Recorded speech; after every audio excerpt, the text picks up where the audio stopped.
मैं doctor S K. Sharma हूँ। मेरी जो बीएमएस की पढ़ाई है वो डीएवी कॉलेज जलंधर में हुई। एमडी मैंने बनारस हिंदू यूनिवर्सिटी से किया, पीएचडी मैंने बनारस हिंदू यूनिवर्सिटी से किया, मास्टर्स इन हेल्थ मैनेजमेंट मैंने लंदन से किया। प्रोफेसर था हिमाचल प्रदेश में गवर्नमेंट कॉलेज में। यूपीएससी के थ्रू मैं भारत सरकार में आया और गवर्नमेंट ऑफ इंडिया में 22 साल तक एडवाइज़र रहा। एडवाइज़र की पोस्ट रेगुलर पोस्ट होती है, joint secretary additional secretary level की पोस्ट से रिटायर हुआ। और वहाँ रहते हुए जो मैंने दवाई के बारे में, जिसको ड्रग कंट्रोलर बोलते हैं, वो ड्रग कंट्रोलर 15 साल आयुष का रहा, जो एक्ट बनाता था, क्वालिटी स्टैंडर्ड बनाता था।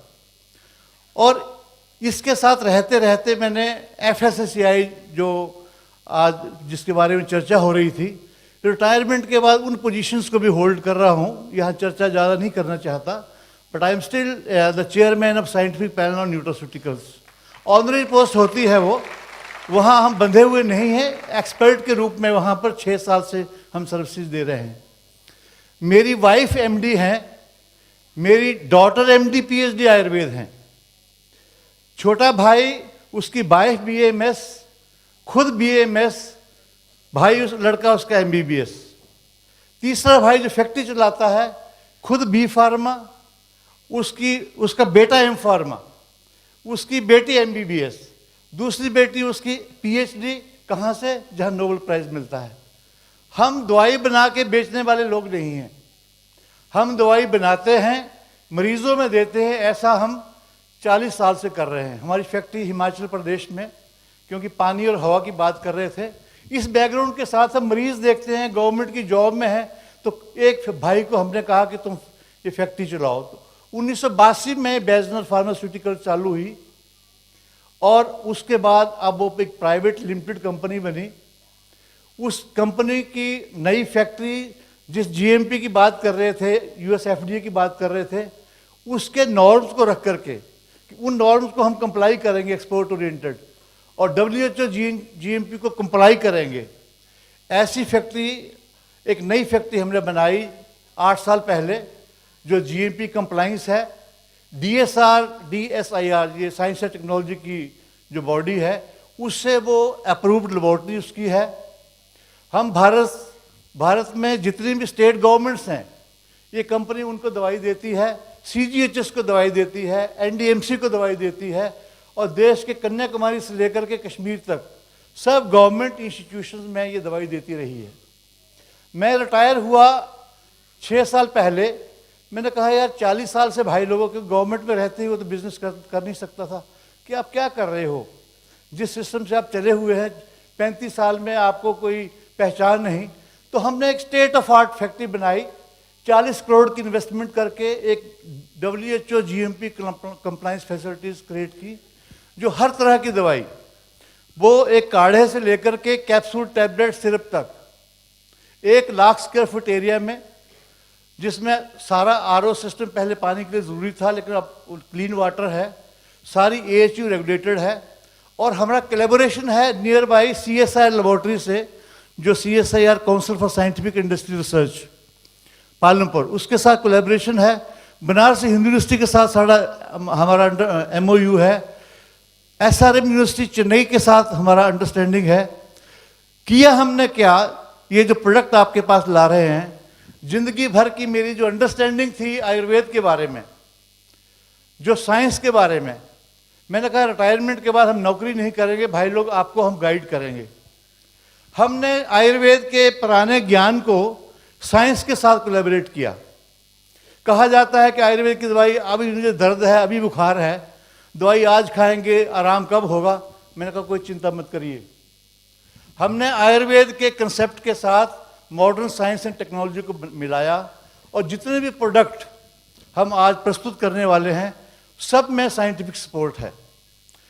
इस कंपनी नेस्विस के साथ हमारा बड़ा एक, आप हैरान होंगे कि मेरे पड़ोस में एक यहीं बैठे हुए हैं हमारे पड़ोसी मिस्टर राजीव, उन्होंने मेरा इंट्रोडक्शन कराया एक ट्रेनिंग प्रोग्राम में जय कुमार जी से, 5 मिनट की मुलाकात। जय कुमार जी ने मेरा इंट्रोडक्शन त्रिवेश जी से कराया, 5 मिनट की मुलाकात। त्रिवेश जी ने मेरी मुलाकात कराई डायरेक्टर साहब से, संतोष जी से, 5 मिनट की मुलाकात। कोई लॉबी नहीं, कोई परसुएंस नहीं, केवल इन 3 मीटिंग्स के माध्यम से 6 महीने की जर्नी के बाद हम आपके पास आज 12 प्रोडक्ट लाए हैं। जो 12 प्रोडक्ट लाए हैं, मुझे कहा गया ये सारी मीटिंग 5-5, 10-10 मिनट, सबसे लंबी मीटिंग मेरी डायरेक्टर साहब के साथ हुई जो घंटा भर चली होगी, बाकी सब मीटिंग 5-5 मिनट्स की थी। तो क्या देखा, क्या समझा, इन्होंने विश्वास किया। इन्होंने कहा कि हम हेल्थ केयर में जाना चाहते हैं और आज तक तो हमारा एक्सपीरियंस इसमें है नहीं। मैंने कहा जो लोग हेल्थ केयर में जाते हैं उनके पास ड्रग को समझने वाले लोग होने चाहिए, क्वालिटी कंट्रोल को समझने वाले लोग होने चाहिए, और इसमें बहुत से लफड़े हैं क्वालिटी कंट्रोल के, दवाई की तरह चीज़ें हैं, क्या करेंगे। लेकिन उन्होंने कहा कि कुछ आप बताइए, आप इसके जानकार हैं। तो मैंने कहा ऐसा है कि आयुर्वेद की दवाइयाँ, ये जो इन्फॉर्मेशन आपके लिए भी ज़रूरी है, बनाने के लिए लाइसेंस की ज़रूरत है, क्वालिटी कंट्रोल के लिए बहुत ज़रूरी है, दवाई खराब हो तो सज़ा होती है, ये सब चीज़ें लागू हैं आयुर्वेद की दवाइयों पे, लेकिन बेचने के लिए कोई लाइसेंस की ज़रूरत नहीं है। आयुर्वेद की दवाइयाँ कोई भी आदमी बेच सकता है, केमिस्ट भी बेच सकता है, ग्रोसरी स्टोर वाला भी बेच सकता है, कोई दूसरा आदमी भी अपनी दवाइयाँ बेच सकता है। इसलिए आपको ये चिंता करने की ज़रूरत नहीं है कि आप अपने इस नेटवर्क से इन दवाइयों को कैसे बेचेंगे। एक तो ये बात आपकी जानकारी के लिए। दूसरी बात ये है कि मुझे ध्यान में है कि इस समय देश में बड़ी बड़ी कंपनियां हैं और ग्रोइंग साइंस है ये। हमने सिलेक्टिवली वो चीज़ें लाई हैं जो बाकी एग्जिस्टिंग प्रोडक्ट से विशेष होंगी। मतलब आप धड़ल्ले से कह सकते हैं कि मेरी फैमिली में इस कंपनी के पीछे 12 लोग MD, PhD, एमफार्मा परिवार के हैं जो दवाई बनाते हैं, मरीजों को देते हैं, अपना हॉस्पिटल है और आज भी मरीज देखता हूँ। ये नहीं कि मैं कोई ऐसा आदमी को दवाई बनाना और बेचना मेरा काम है। तो इनकी गुणवत्ता जो है बिल्कुल साइंटिफिक तरीके से टेस्टेड है, मरीजों में टेस्टेड है, और आप विश्वास के साथ इसको दे सकते हैं इन दवाइयों को। ये दूसरा कॉन्फिडेंस है। और ये सारी दवाइयाँ जो प्रोडक्ट लाए हैं, इनको 2-3 फेजेस में लाए हैं हम। आपका डायरेक्टर साहब का कहना ये था कि पहले हम ऐसे प्रोडक्ट लाएंगे जिसमें बहुत साइंस की ज़रूरत ना हो, लोग पहले विश्वास करें हमारे 6-8 प्रोडक्ट में, जिसमें बहुत डॉक्टर की एडवाइस की या कोई साइड इफ़ेक्ट्स की बात ना हो, उससे बात शुरू करें। तो उसी स्ट्रेटजी से हम इन सब प्रोडक्ट्स को लाए हैं। मैं ये समझता हूँ कि अगर जिस मशीन को, पानी की मशीन को बेचने के लिए 1-1.5-2 घंटे की प्रेजेंटेशन की ज़रूरत है, हमारे भी इस एक प्रोडक्ट के लिए घंटा आधा घंटा हम दे सकते हैं। लेकिन वो आज संभव नहीं होगा, वो आपके ट्रेनिंग प्रोग्राम में हमारा एसोसिएशन रहेगा, हम प्रोडक्ट की डिटेल्स में उस समय बात करेंगे। आज इंट्रोडक्शन हम दे रहे हैं ताकि आपको ये जानकारी हो जाए इन प्रोडक्ट्स के बारे में, और बाकी फॉलोअप ट्रेनिंग प्रोग्राम में ये बात हो सकती है। आयुर्वेद जो है वो हर्बल से अलग है। आयुर्वेद की जो विज्ञान है वो वेद से है, वो सारा ही। वो ये 100-200 साल की बात नहीं है, वेद 4,000 साल पहले हुए, और ऋग्वेद का पार्ट है ये। और ऐसा कहा जाता है जब से आदमी हुआ तब से आयुर्वेद है ये। प्रसव हुआ, कार्ड काटी, उस समय वैद्य की जरूरत पड़ी, तो जब से हम पैदा हुए हैं वेद, आयुर्वेद तो था अपने तरीके से।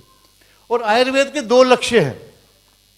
There are 2 objects of Ayurveda. ये आप समझ लीजिए, आपके काम भी आने वाली चीज़ है। पहला ऑब्जेक्ट है स्वस्थस्य स्वस्थ रक्षणम, कि जो तंदुरुस्त व्यक्ति है उसकी तंदुरुस्ती की रक्षा करो। First object of Ayurveda is स्वस्थस्य स्वस्थ रक्षणम, कि जो तंदुरुस्त आदमी है उसकी तंदुरुस्ती की रक्षा करनी। उसके लिए डॉक्टर वैद्य की जरूरत नहीं है, उसके लिए आपको अच्छा खान पान करना है। ये ऐसे प्रोडक्ट जो हम बता रहे हैं जो आप आराम से OTC की तरह प्रयोग कर सकते हैं। स्वस्थ से स्वस्थ रक्षणम। दूसरा है आतुरस्य विकार प्रशमनम, कि अगर बीमार होते हैं तो इलाज करना। तो आप जो नॉन डॉक्टर होते हुए भी इन प्रोडक्ट्स को प्रोपोगेट करेंगे, आगे बढ़ाएंगे, वो पॉसिबल है, क्योंकि हम ऐसे प्रोडक्ट की आज चर्चा करने वाले हैं या दिखाने वाले हैं। आप कॉन्फिडेंस के साथ उसको प्रोपोगेट कर सकते हैं। और दूसरी गारंटी मैं ये देना चाहता हूँ, वो क्योंकि अब तो आपके परिवार के साथ हम जुड़ गए, ये दवाइयाँ ऐसी नहीं है कि आज देंगे तो 3 दिन के बाद आराम होगा। ये उसी तरह से काम करेंगे कि 2 डोज देने के बाद कल तक मरीज बोलेगा कि हाँ मैंने जो लिया है इसका फर्क हो रहा है। तो ये कॉन्फिडेंस आपके साथ होना चाहिए। क्यों ऐसा क्यों कह रहा हूं? क्योंकि हमने आयुर्वेद के साथ साइंस को जोड़ा है, जो आगे मैं